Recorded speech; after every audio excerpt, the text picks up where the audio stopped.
that knows everybody dirty secret. Including violence against witnesses to his kidnapping. How many appear to be potentially victimized? How many might have been victimizing? I think all. Jaguar Wright has just revealed the shocking truth behind what Diddy and Oprah did to Ice Cube. To sit there to pretend to be his friend on camera. But I mean, you kind of did the same thing with Luther Vandross when you humiliated him on his deathbed. What makes them so mad is when you don't want to be a part of their club. That pisses them off. There are now allegations coming out that Diddy and Oprah were in cahoots and tried to seemingly harm Ice Cube from speaking out against their elite ring. What club am I talking about? I'm talking about the club of gatekeepers that we all got to deal with. You know who they are, and they definitely know who they are. A lot of people would be like, what, who? Come on, man, stop playing. So, ever since I put out the contract with Black America, you know they've been with me. Here and there, this and that. But it's cool, you know. I expect that. You know, I've been working with, on the big three for a long time. And you know how they've been working with me with that. I done made it, plain, simple, and clear what they've been doing, Recently, Ice Cube has made it clear that he has no connection to Diddy, who is currently facing serious charges related to sex trafficking and racketeering. At a Las Vegas concert recently, the 55-year-old rapper told the crowd, "Almost 40 years rocking the mic, and I'm gonna tell you right now," adding, "Me and WC ain't never been to a Diddy party." This moment was captured in a TikTok video. As Diddy's legal battles unfold, past stories and videos of celebrities attending his notorious parties have resurfaced online, including a clip of Diddy himself, where he implied that locking women in at parties made for a killer party. And we know both Diddy and Oprah have empires to protect and people to exploit. Oprah, in particular, has a history of exploiting things and people for her benefit. There has been an outpouring of criticism for Oprah recently because people have started realizing she's only in it to maintain the status quo. And Sam Cedar is someone who has been very outspoken about it. The real problem with Oprah is that she doesn't really, and maybe she does, and she's just sort of been hiding it all this time, and but she doesn't really seem to understand a question of power, of systems, and so if she came out tomorrow and said, like, look, we got some real problems with antitrust issues and with wealth inequality, that we need to structurally change things, and we need to card check. That's the one thing that we really need to. If those things were happening, I would be like, all right, probably could vote for Oprah. She did a panel where Ahmed Shalabi's right hand or spokesperson was by far the most ethical person on it, because at least they had a personal financial self-interest in it. Judith Miller was like a lie. Maybe they all had they did. Because who else would know who Kenneth Pollock is if he didn't write that friggin' book? Right, exactly. Jesus. There's nothing like having Curveball's right-hand man on your show to prove that we should go to war. Yeah. And then also, the first one was Judith Miller. Right. Yeah. Great. It was great stuff. She's going to launch the wokest drone strikes. The wokest drone strikes. So the public doesn't quite love her like she used to. I'm so glad the internet is waking up about this long forehead velociraptor looking ass. I am so tired of Oprah, I really am. All these people in the world got a problem with you and you think you ain't the problem. Even Taraji. Come on. Nobody becomes a billionaire by being ethical, baby. I'm just saying. Nobody becomes a billionaire by being ethical. So me seeing Oprah get dragged, I'm like, ooh, hit her again. Ooh, hit her again. Hit her again. Especially how she did them people in Maui talking about, I'm gonna pray for you while you got all them acres of land. Get the land away, baby. Faith without works is dead. Prayer without works is dead. Give the land back, baby. So anyway, it's been nice seeing the internet drag Oprah. I know Monique is so happy that the internet is finally waking up about Oprah. Like, she gives me the worst vibes ever. And the first red flag was that billionaire shit. That was the first red flag for me. But then she kept having issues with people, and people kept talking about their issues with her, and I was just like, ooh, you a real nasty type of woman. And perhaps the most troubling of allegations surrounding her, especially considering the recent climate, is how she may have used her South African school as a front to traffic minors.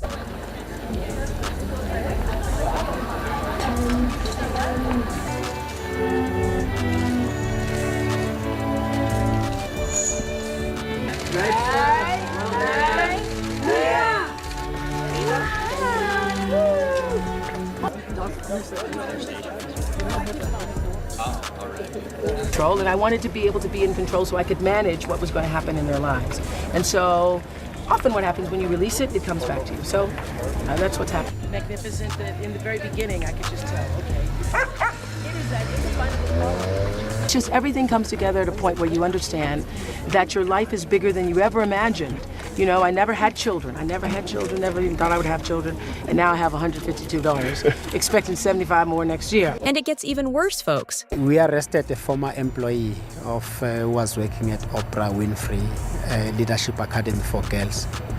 She was arrested yesterday for several charges, including assault, indecent assault, as well as soliciting girls under the age to commit indecent assault. And she's now at the Vereniging police cells. Matole Macheka for that. Thank you.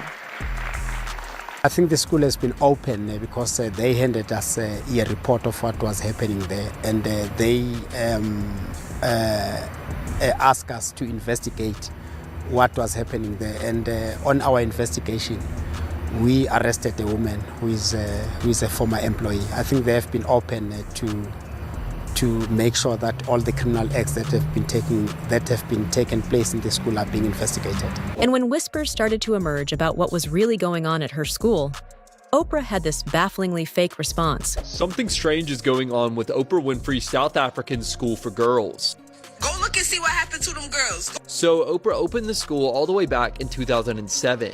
And since the school's opening, it has been marred with many different controversies. You see, shortly after the school opened, a matron of the school was charged with touching several of the girls in a very inappropriate manner. When the crime eventually came to light, Oprah herself went to fire the school's head mistress. Then, in another incident that happened in 2011, law enforcement investigated the body of a newborn that was found in one of the students' bags. Apparently, one of the girls at the school gave birth, but there were no charges filed against her after this incident. There were also other scandals the school was involved in, like in 2009 when 7 students were suspended for F***ing their classmates. And now there's a new scandal that the school is known for, as many people online have started spreading rumors that girls are disappearing from the school. According to these rumors, several students from the school have gone missing. But as of right now, nobody is sure why these rumors have started, as there is currently no news reporting that there have been missing girls at Oprah's school. Regardless, these rumors have managed to go viral all over TikTok and Twitter, and they continue to be spread to this day. I mean, that does not sound believable at all. But to believe that you can take them as property and them and sell them, and it's something from the dark ages, it is just so horrific. It was called Oprah Winfrey Leadership Academy for Girls, and it had girls there from grades 8 to 12. But look how weird this is. Number of students 322, but the faculty members 666. And now there is a whole situation with missing kids in South Africa. South Africa has seen a huge spike in child kidnapping and murder in the last few months. Civil organizations are worried that the country is losing its fight against the menace. Our reporter, Kalden Ongmu, has filed this story. Over the past few months, several posters like these have been circulating on social media, with pleas to help find these missing children who have been allegedly kidnapped. Communities and civil society organizations believe that the issue of kidnapping is getting out of hand. According to the South African Police Service Missing Persons Bureau, a child goes missing every 5 hours in South Africa.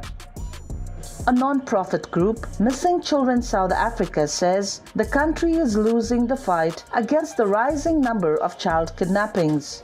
This seems too coincidental to be true, especially when you also consider that she was named on a list connected to Jeffrey Epstein, and we all know how he operated. I've spent so many years being silenced, not only by the perpetrators that have abused me, but also by society, and I'm tired of being silenced.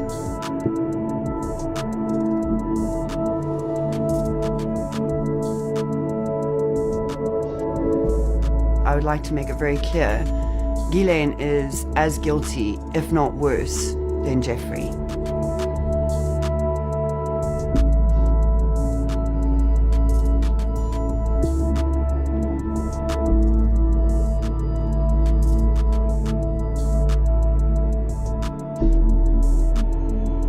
It was very difficult for me, a very vulnerable, naive 22-year-old.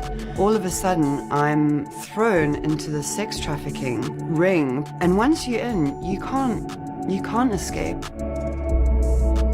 Ghislaine was the chief orchestrator. She engineered everything. You answered to Ghislaine. This is the same woman that grabbed my arm and forced me into a room to be raped by Jeffrey. None of us were safe with Jeffrey alive. And none of us are safe with Ghislaine and the co-conspirators out in the streets. Ghislaine needs to be behind bars for the rest of her life. It is alleged that he was about to confess just how many people he had been involved with, and who his clients were before he suspiciously died by suicide. But not even his own family believes that. When I first heard that my brother was dead, I actually heard it on CNN. The government did not notify me, as they've claimed. I thought, okay, he killed himself. At the time, I had no reason to doubt it, and I just figured that was his decision, and I respected it. I grieved the loss of a brother, but it was his decision. But then, after the autopsy was done and all the other information started coming out, it became apparent that it was not a suicide. When you looked at the autopsy results, the photographs we have of the body, the details of the mark on his neck, compared to the way they said he was hanging, nothing matches up. If you looked at all of these facts and evidence, you would not come up with the conclusion that it was a suicide, other than the fact that Bill Barr made that ridiculous statement about it being a suicide, and the chief medical examiner, Barbara Sampson, overrode the actual pathology of the autopsy and declared it a suicide. And this man continued to raise even more interesting suspicions. I knew my brother wasn't a flight risk, and he's my brother. I didn't care. And then bail was denied, which is why he was in jail. And then they were going to appeal the decision for bail. And Jeffrey was putting up a pretty big bail, and they asked me for the appeal if I would guarantee his bail. And I agreed, in essence, doubling it. So there was a chance he might have gotten bail. And that hearing was scheduled in, I think, for the 12th, in a couple of days. So then I'm thinking, if he was going to kill himself, wouldn't he wait to after the bail hearing? Because if he got bail, he'd be living in his house with an ankle monitor and armed guards and cameras, so he wouldn't disappear anywhere. Not that I thought he would try.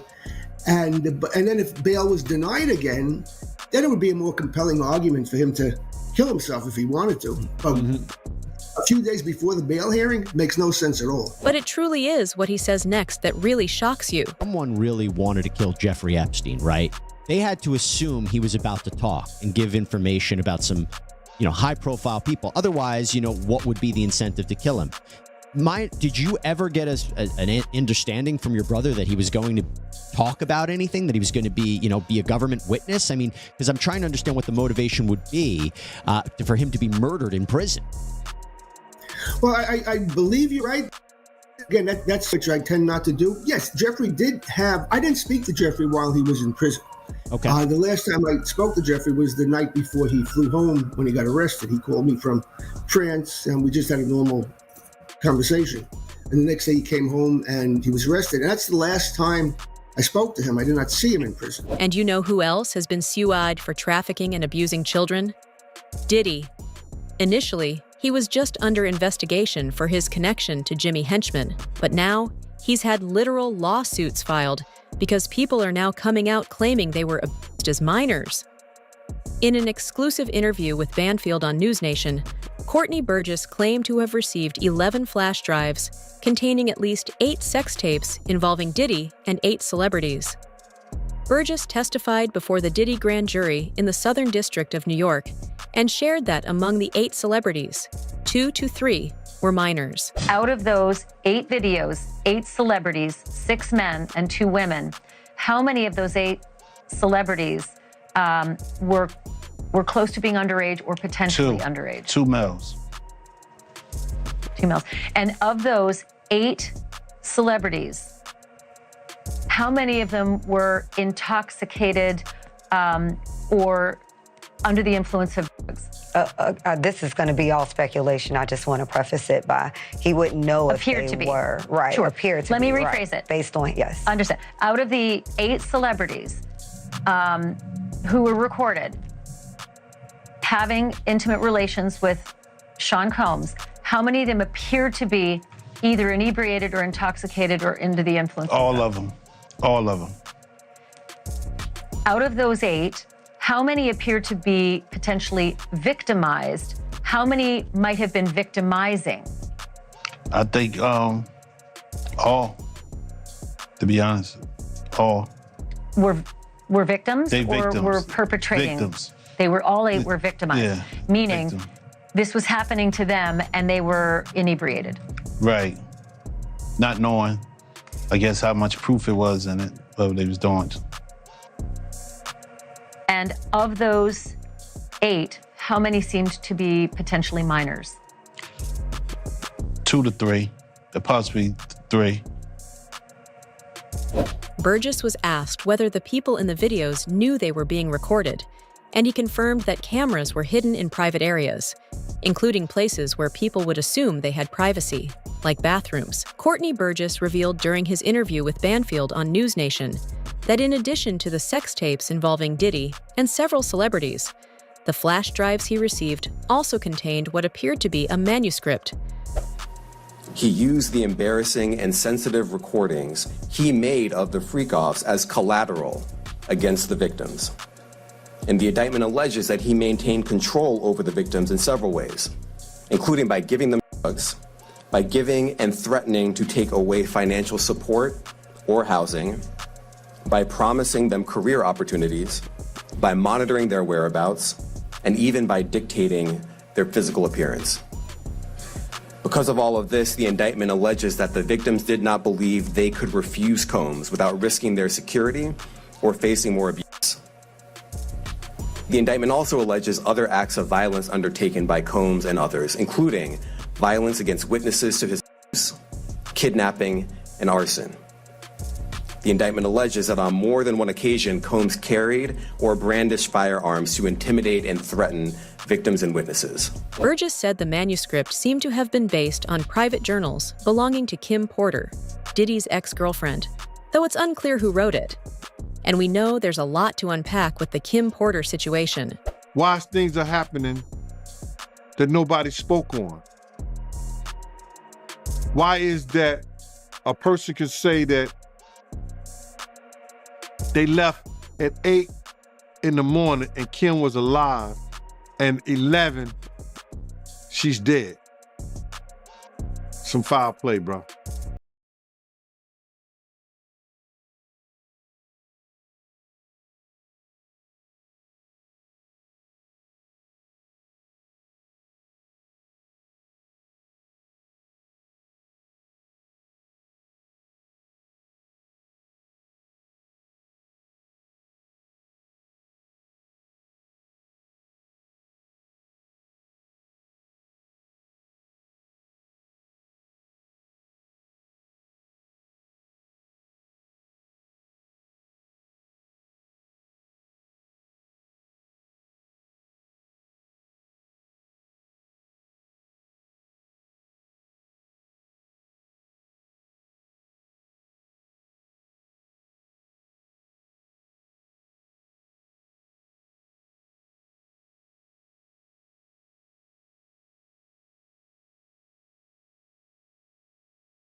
Wright has a good explanation. If you was Diddy's PR team, the smartest thing for you to do would be create your own version of the Kim Porter book. And make sure it gets pushed out there first, so anything that comes after will always be held in question.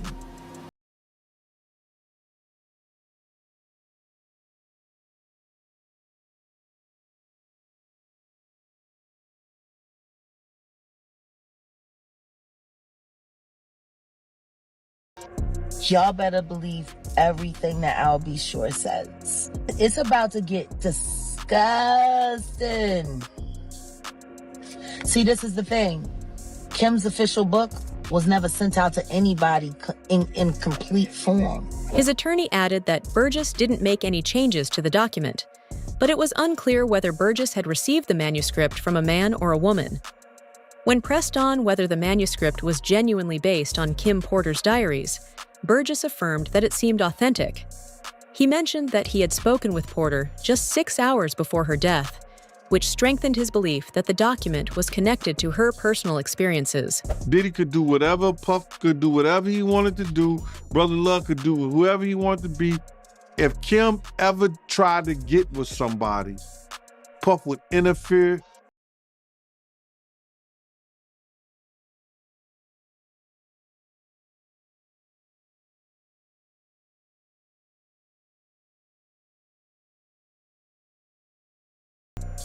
He wanted to make a deal with somebody, he'll get another girl and a guy that he's trying to make a deal with, and him and Kim, they all party together. Man, he used Kim for that shit, bro. Wow, so he used Kim for that? Yeah, bro. Yeah. You don't do that to somebody you're supposed to love, man. However, questions remain about the detailed dialogue included in the manuscript, with Burgess acknowledging that some might find it difficult to recall such specifics from past events. And it seems like Diddy is now in increasing risk of being silenced in jail, because federal authorities have confirmed that during a recent sweep of the jail where Diddy is being held, they seized drugs, homemade weapons, and electronic devices. This jail, which houses about 1,200 inmates, has come under increased scrutiny following the fatal stabbings of 2 men earlier this summer. 5 inmates have since been charged with murder in connection to those incidents.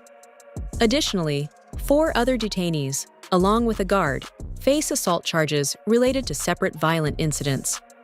One case involved a man who was stabbed 44 times by 3 gang members, while another involved an inmate who was stabbed in the spine with a makeshift ice pick. Do you think we could see Diddy go a similar way? Let us know in the comments below.